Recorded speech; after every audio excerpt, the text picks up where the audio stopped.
Salihah dengan NPM 2213032001. Di sini saya sebagai moderator kelompok 1 yang akan memandu berjalannya presentasi. Baik, di sini saya bersama rekan-rekan saya yaitu perkenalkan, nama saya Mega Astuti dengan NPM 2213032002 sebagai pemateri pertama. Perkenalkan, saya Iqbal Aziza, NPM 2213032038.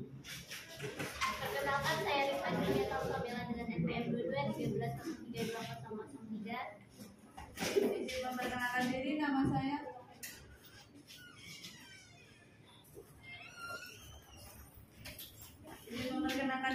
saya Rahma Isnawati dengan NPM 2213032020 sebagai presentasi keempat. Baik, izin perkenalkan diri, nama saya Novel Dafairi Akmal dengan NPM 2213032040. Di sini saya sebagai presentator. Sebentar. Ada yang lupa instruksinya. Izin memperkenalkan diri, nama saya Asifah Salihah dengan NPM 2213032039. Baik, kami akan mempresentasikan hasil kerja kami yaitu studi politik dan pendekatan dalam ilmu politik yang akan dijelaskan oleh rekan saya Mega.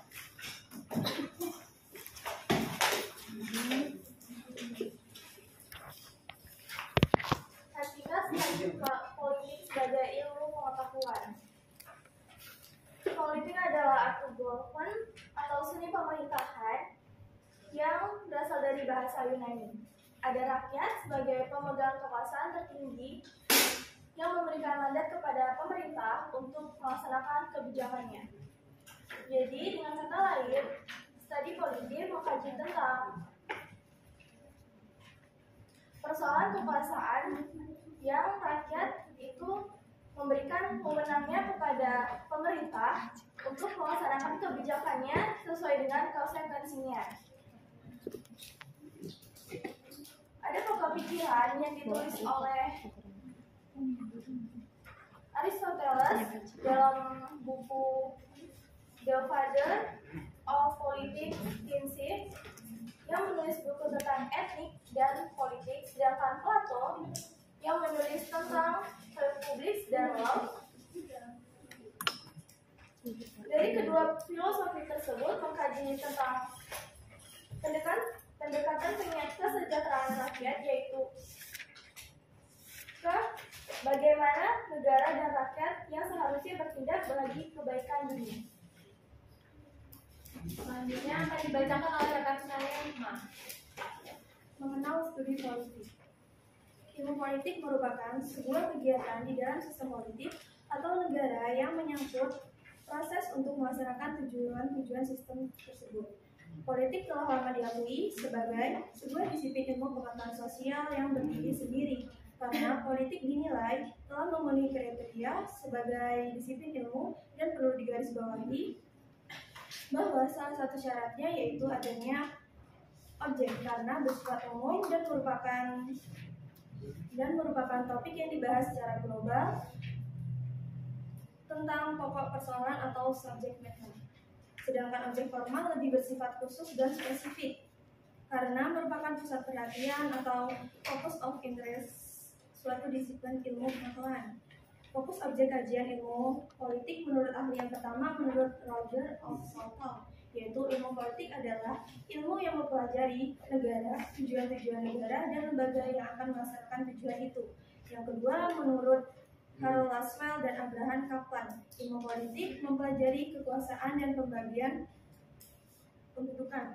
Yang ketiga menurut Kioske Michel, yaitu ilmu politik mempelajari pengambilan keputusan kolektif. Yang keempat menurut Hungerware, yaitu ilmu politik menelaah tentang kebijakan pemerintah, proses dibentuknya ataupun akibat-akibatnya. Yang kelima menurut Harold Laswell, yaitu ilmu politik mempelajari masalah siapa mendapat apa, kapan, dan bagaimana. Baik, selanjutnya akan dibacakan oleh rekan saya Rifka. Objek kajian studi politik. Objek adalah sesuatu yang menjadi pokok pembicaraan. Objek merupakan apa yang akan diamati, diteliti, dipelajari, dan dibahas. Di sini ada 4 objek kajian studi politik, yaitu yang pertama negara, kedua kekuasaan, ketiga kompromi, dan konsus, dan yang keempat yaitu pembagian dan alokasi. Menurut Roger F. Sultan dalam bukunya Introduction to Politics mengatakan bahwa ilmu politik mempelajari negara, tujuan-tujuan negara, dan lembaga-lembaga yang akan melaksanakan tujuan-tujuan itu, hubungan antara warga negara serta hubungan negaranya. Kekuasaan di sini merupakan fokus perhatian dari studi politik.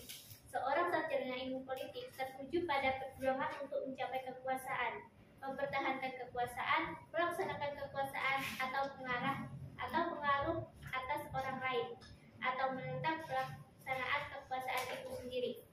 Kompromi dan konsensus politik dianggap sebagai suatu cara untuk menyelesaikan sebuah konflik atau resolusi konflik melalui kompromi dan negosiasi dibanding melalui kekuatan atau aplikasi kekuasaan secara nyata menurut Bernard Crick dalam In Defense of Politics tahun 1993. Pembagian dan alokasi. Pembagian atau distribution dan alokasi dimaksud di sini adalah sebagai pembagian dan penjatahan nilai-nilai value dalam masyarakat. Selanjutnya akan disampaikan oleh rekan saya, Ahmad. Materi berikutnya yaitu pendekatan tradisional. Jika kita mendengar kata tradisional, mungkin yang ada di pikiran yaitu cara berpikir dan bertindak yang masih memegang teguh pada norma dan adat kebiasaan terdahulu. Sama halnya dengan pendekatan tradisional ini. Pendekatan ini lebih banyak menggunakan ulasan sejarah pada masa lampau dan bersifat normatif dengan mengasumsikan norma demokratik dari Barat. Pendekatan ini meliputi beberapa metode analisa politik yang mulai populer di kalangan ahli di Amerika Serikat pada sekitar abad ke-19. Peneliti pendekatan ini juga tidak meneliti apakah lembaga kenegaraan memang terbentuk dan berfungsi seperti yang diuraikan dalam naskah-naskah resmi kenegaraan. Bahasannya pun mengenai sifat dari undang-undang dasar, masalah kedaulatan, kedudukan, dan kekuasaan formal, serta yuridis dari lembaga-lembaga kenegaraan. Lembaga-lembaga kenegaraan ini seperti parlemen, badan eksekutif, badan yudikatif. Dengan demikian, pendekatan ini mencakup unsur legal maupun internasional. Seiring dengan berjalannya waktu, para ahli politik yang tidak puas atau tidak setuju dengan pendekatan ini melakukan pendobrakan terhadap pendekatan dan akhirnya timbul pendekatan baru. Selanjutnya akan disampaikan oleh rekan saya, Nopal. Baik, di sini saya akan menjelaskan mengenai hakikat perilaku. Manusia dalam pandangan para behavioris merupakan seorang makhluk yang pasif dan mekanistis. Jadi sebagai sesuatu yang dapat dibentuk dan diprogram sesuai dengan keinginan lingkungan yang membentuknya. Kemudian manusia sebagai pribadi terbagi menjadi dua. Yang pertama pribadi yang sehat, dan yang kedua adalah pribadi yang bermasalah. Di sini pribadi yang sehat dicirikan dengan ia dapat merespon stimulus yang ada secara cepat. Dan yang kedua tidak kurang dan tidak berlebihan dalam bertingkah laku. Yang ketiga mempunyai derajat kepuasan yang tinggi. Yang keempat dapat mengambil keputusan yang tepat. Dan yang kelima yang mempunyai self control yang baik dan memadai. Kemudian ciri-ciri dari pribadi yang bermasalah. Yang pertama, tingkah laku yang tidak sesuai dengan tuntutan lingkungan di mana tempat dia berada. Dan yang kedua, tingkah laku yang salah dari lingkungan yang salah. Yang ketiga adalah tingkah laku maladaptatif. Dan yang keempat adalah ketidakmampuannya dalam mengambil keputusan yang tepat. Dan yang kelima merupakan tingkah laku yang tidak wajar menurut standar nilai. Sekian penjelasan. Baik, selanjutnya akan dijelaskan oleh rekan saya, Asyifa. Baik, materi selanjutnya pendidikan pasca perilaku. Pendekatan pasca perilaku, the post behavioral approach. Pendekatan ini dapat dikarakterisasikan sebagai post behavioral. Pendekatan ini bahaya yang muncul dari penekanan post ini adalah bahwa setiap individu yang diberikan dapat disesuaikan sejauh pengaruh ia dapat mengubah struktur sosial dan ekonomi. Orientasi terkait dengan administrasi publik adalah masalah baru dengan hasil kebijakan pemerintah. Sekian. Baik, sampai di sini apakah dari teman-teman ada yang ingin bertanya? Kami silakan. Perkenalkan diri, saya Taslimah Wita dengan NPM 221303204. Saya ingin bertanya mengenai kaitan ilmu politik. Apakah akan selalu dikaitkan dengan negara dan pemerintah?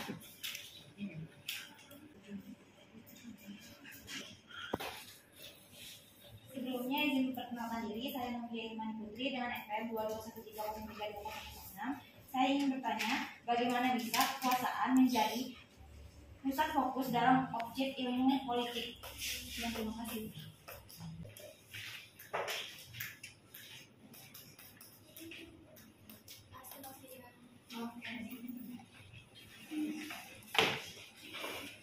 Sebelumnya izin memperkenalkan diri, nama saya Adi Kurnia Saputra dari 2213-03-2016. Di sini saya ingin bertanya, apa sih yang menjadi pembeda antara ilmu politik dan ilmu negara? Terima kasih Adi. Baik, berikan waktu kami 3 menit untuk berdiskusi. Akan dijawab oleh rekan saya Mega.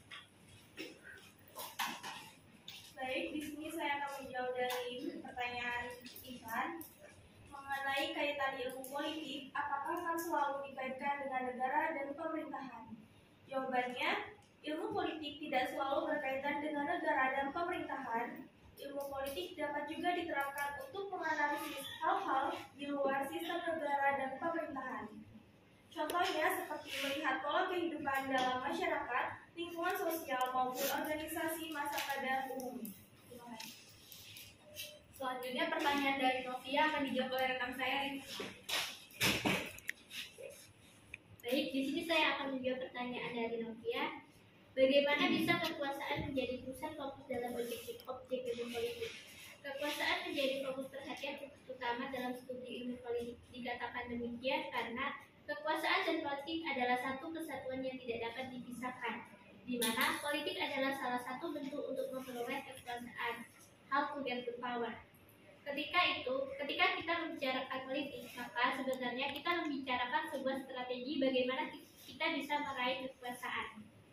Kekuasaan adalah energi yang dimiliki oleh seseorang atau kelompok untuk memutuskan tujuannya yang ingin dicapai. Kekuasaan dalam politik ini artinya menghimpun dan menempatkan energi setiap orang dalam kelompok untuk memperoleh kekuatan dalam memuluskan dan mencapai tujuannya yang dihendaki seseorang tersebut. Terima kasih. Selanjutnya pertanyaan terakhir.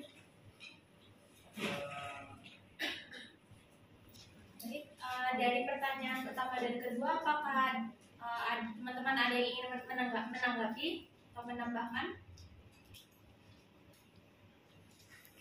Oke, sebelumnya terima kasih atas waktu yang sudah diberikan. Saya Aisyah Suciningrum, NPM 2213032024, akan menambahkan sedikit jawaban dari pertanyaan Novia, di mana kekuasaan bisa menjadi objek politik. Seperti yang sudah dijelaskan rekan Rifka, bahwa tadi di PowerPoint itu sudah tertera bahwasanya objek kajian politik adalah negara, kekuasaan, kompromi, pembagian, dan alokasi. Jadi di mana yang sudah dijelaskan dan sudah dipaparkan tadi seharusnya bisa dikaji terlebih dahulu sebelum bertanya.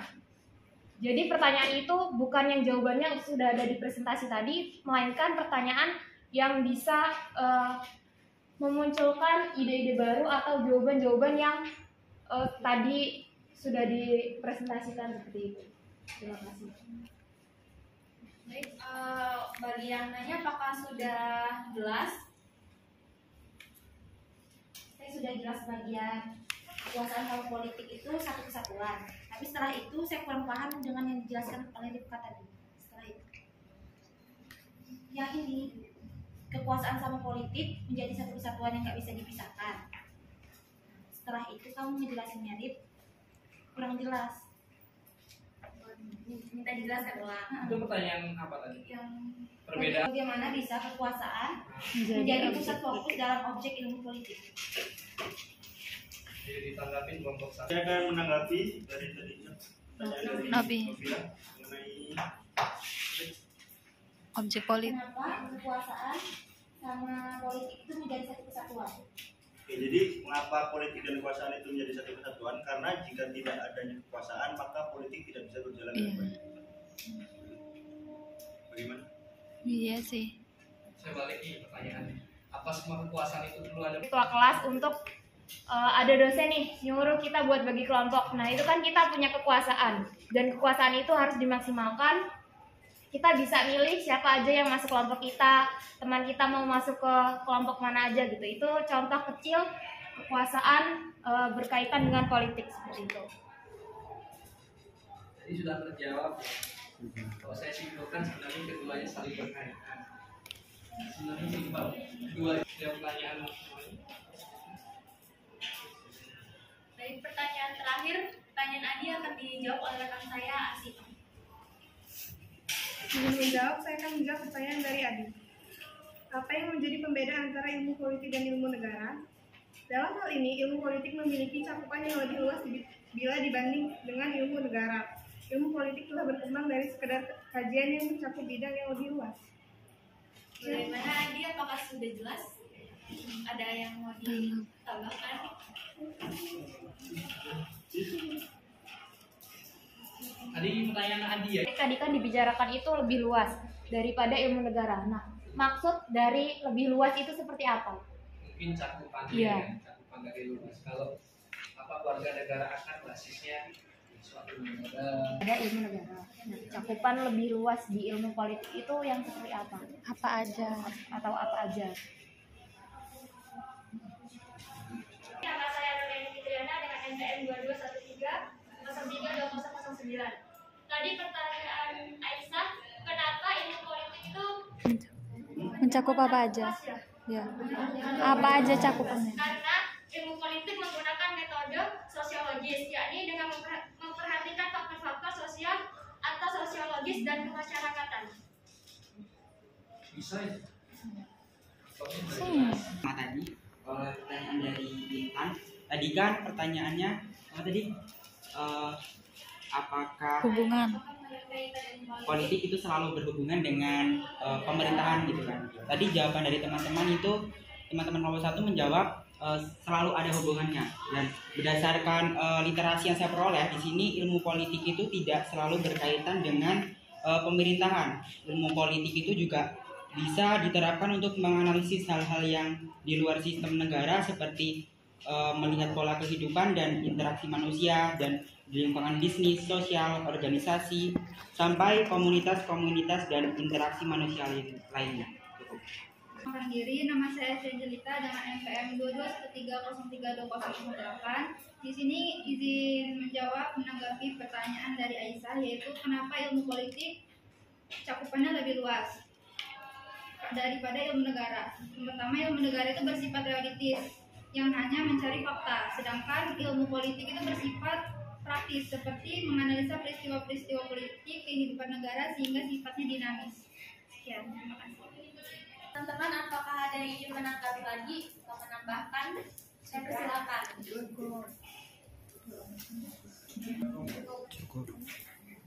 Silakan disimpulkan. Itu berdasarkan pemaparan oleh teman-teman, dapat disimpulkan bahwa ilmu politik merupakan ilmu yang mempelajari dari segi khusus kehidupan masyarakat yang menyangkut soal kekuasaan.